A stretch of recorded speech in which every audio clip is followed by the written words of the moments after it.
안녕하세요. 저는 오늘 카투사에 입대해서 저녁까지의 생활을 공유해 드리려고 합니다. 10년 전인 2012년 입대 후기로 현재와 차이점이 있을 수 있고 개인적인 견해가 있으니 참고해서 지원하시면 됩니다. 우선 카투사는 지원 자격을 충족해야 지원할 수 있습니다. 첫 번째로 신체 검사를 해서 현역 입대 판정을 받은 후에 토익 780점 이상이면 9월에 지원이 가능합니다. 토익 외에 탭스나 토플 등의 어학시험을 선택해서 지원할 수 있습니다.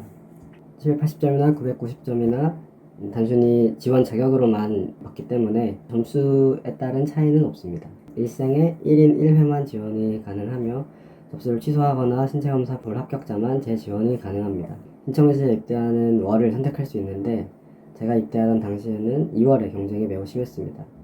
그 이유는 입대 시기에 따라서 당시 주요 훈련이었던 UFG나 키리졸브의 훈련 횟수가 더 늘어날 수도 있고 당시 21개월 복무였던 때라서 복학하기에 좋은 시기였어서 그랬던 것 같습니다. 경쟁은 심했지만 어차피 될 놈은 되고 안 될 놈은 안 된다는 생각으로 2월에 지원했고 감사하게도 붙었던 기억이 있네요. 지금은 복무 기간이 다르기 때문에 전역 후에 본인의 인생 계획에 따라서 월을 선택하시면 되겠습니다. 입대는 논산훈련소로 입대하게 됩니다. 카투사들끼리 보통 같은 소대나 중대로 편성이 되고 10명에서 15명 정도로 생활관을 이용하며 당연하게도 육군과 동일한 훈련을 받습니다. 한 가지 말씀드릴 것은 이때 훈련복을 맨 처음 지급받을 때 카투사들에게 의정부 가면 이제 옷을 새로 받으니까 대충 받으라고 사이즈도 맞지 않는 것을 줘서 제 경우에는 예비군 훈련 때도 아주 불편했던 기억이 있습니다. 당시에 또 이제 군복이 개구리복과 신형의 과도기였어서 상하의를 짜기를 받은 친구들도 있어서 사이즈 정도는 다행이다 하고 말하지 않고 저는 넘어갔던 것 같은데 예비군 훈련 때 매우 불편했기 때문에 가능하면 사이즈까지 딱 몸에 맞는 것으로 잘 받아보시면 좋을 것 같습니다.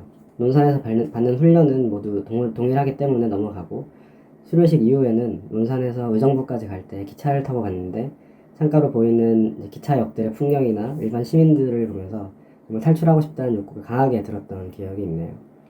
의정부역 도착해서도 KTA 투사 교육대 교관들이 함께 버스로 이동을 하는데 이 기차에서 버스로 갈아타러 걷는 동안 고개를 들지 말라고 교관들이 막 소리를 쳤는데 아마 이런 탈출 욕구를 자제시키기 위함이 아니었나 생각이 듭니다. KTA에서부터는 한국 육군 훈련복이 아니라 미군이 입는 ACU를 입고 생활을 하고 한 방에 한 3명 정도 1인 1침대로 생활을 했습니다.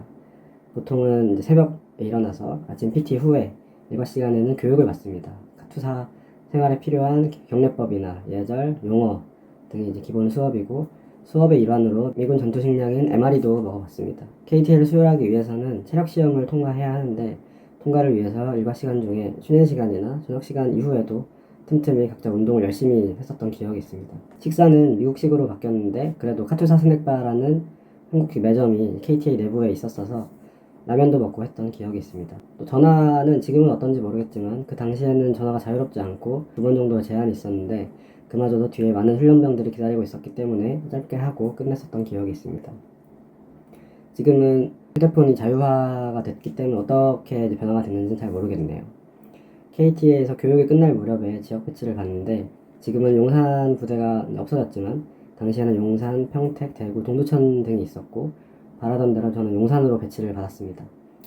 지역 배치에 관련해서 한마디 드리자면 부대 위치에 따라서 시내에 가깝게 있을 수도 있고 아닐 수도 있고 기차역이나 터미널이 가깝게 있을 수도 있고 멀리 있을 수도 있지만 다만 지역은 본인이 선택할 수 있는 바가 전혀 아니기 때문에 혹시라도 본인이 희망한 지역이 아니더라도 주말에는 자유롭기 때문에 어디로 배치가 되든 그 나름대로 잘 지낼 수 있을 겁니다.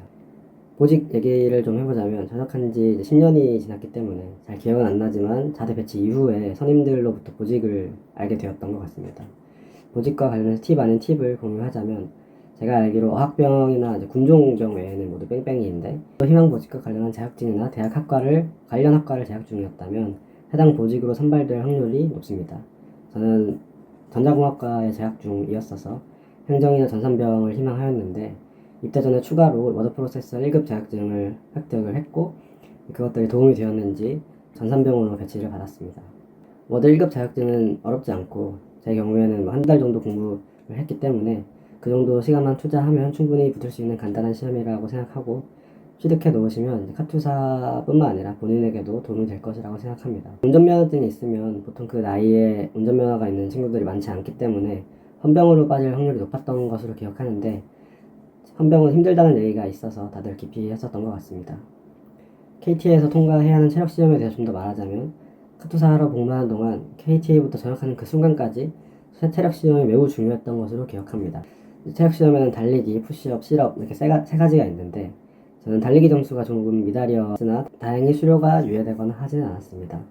다만 이제 투사들의 체력 시험 점수가 미군에게 보여지는 부대 내 카투사 이미지에 영향이 꽤 있었기 때문에 자대 배치 후에 선임들에게 한 소리 들었던 기억이 있습니다.